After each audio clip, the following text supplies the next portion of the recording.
May opening date na po ang PBA.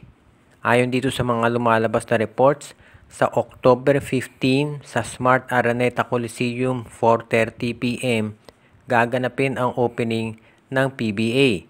Pero wala pang nakaset na games na naka-schedule at hindi pa nasabi kung 1 game o 2 games ito.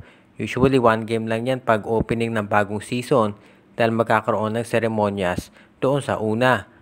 Sa ngayon, itong PBA medyo matagal pa yung opening, sa October pa yan. Pero sa tingin ng karamihan, medyo magiging exciting ito dahil syempre magkakaroon ng rookie draft dyan. Makikita natin yung mga bagong rookies na mag-a-apply at gusto syempre malaman ng karamihan kung ano improvements ang mangyayari dito sa mga iba-ibang teams.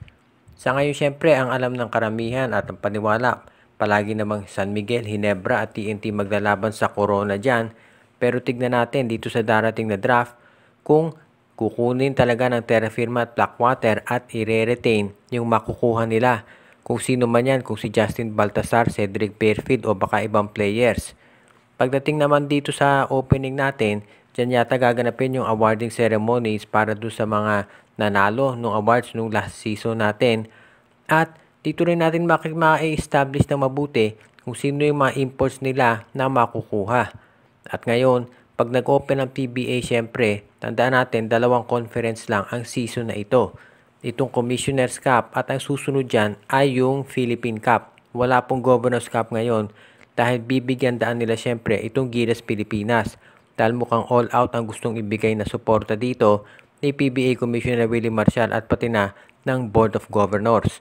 So abangan na lang natin yung opening ng PBA at yung pag-anunsyo ng mga games na magaganap dito sa opening sa October 15.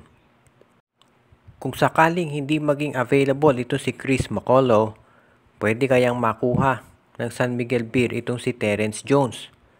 Ang rights ni Terrence Jones sa PBA ay nasa TNT Tropang Giga.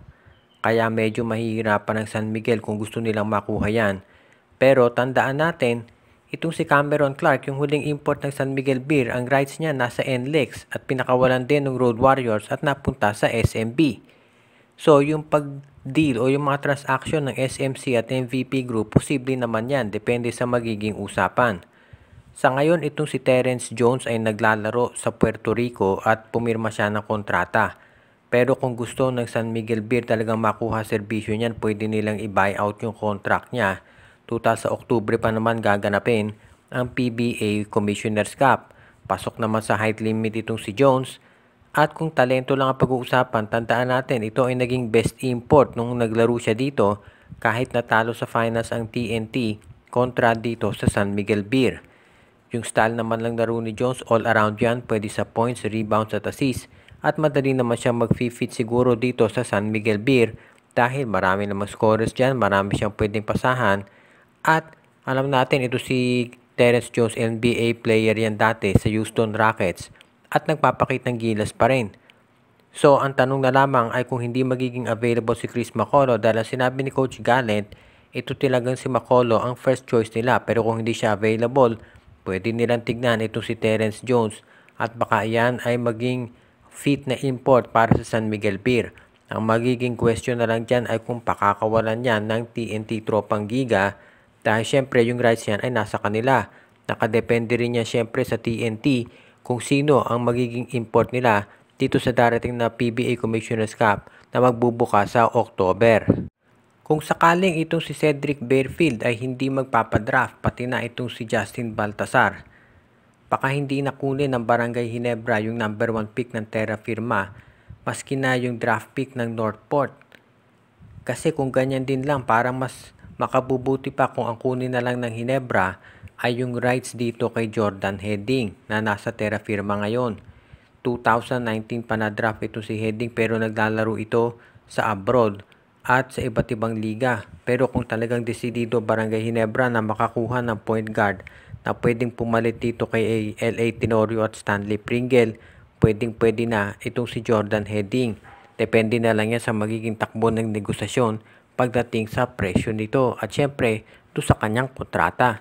Kung mapapapayag ng Barangay Ginebra ito si Hedding, hindi na problema yung pag-acquire ng rights niyan mula sa Terra Firma dahil siguradong ibibigay naman yan ng Terra Firma, katulad nung nangyari kay Jeremiah Gray, Christian Standhardinger, CJ Perez at iba pa nilang players.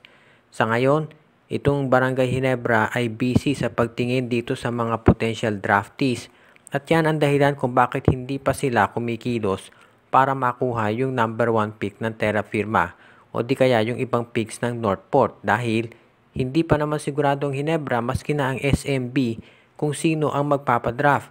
Kung ito si Bearfield at si Baltasar ay mag-declare na hindi sila sasali, magdadalawang isip talaga yung makupunan na yan kung kukunin pa yung picks maski na itong TNT kung kukunin yung draft pick ng Blackwater.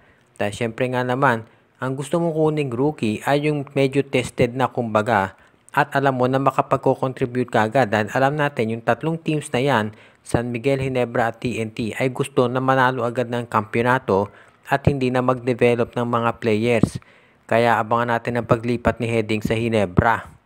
Ang isa pa dun sa mga teams na pwedeng mapuntahan nitong si Gio Ambohot, total hindi naman daw siya ginagamit ng Converge, ay ang TNT Tropang Giga. Nakita naman natin ang estilo ng laro ng TNT. Ang gusto nilang big men ay yung may tira sa labas katulad ni Poy Eram.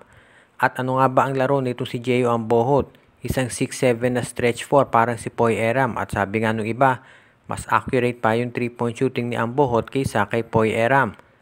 Ang isa pang advantage nito si Ambohot, kahit mataas siya na draft pick, yung kanyang playing time dito sa Converge Fiber XS ay mababa o kukunti lamang, kaya pwede siyang makuha ng TNT nang hindi magi-give up ng kanilang mga superstar players.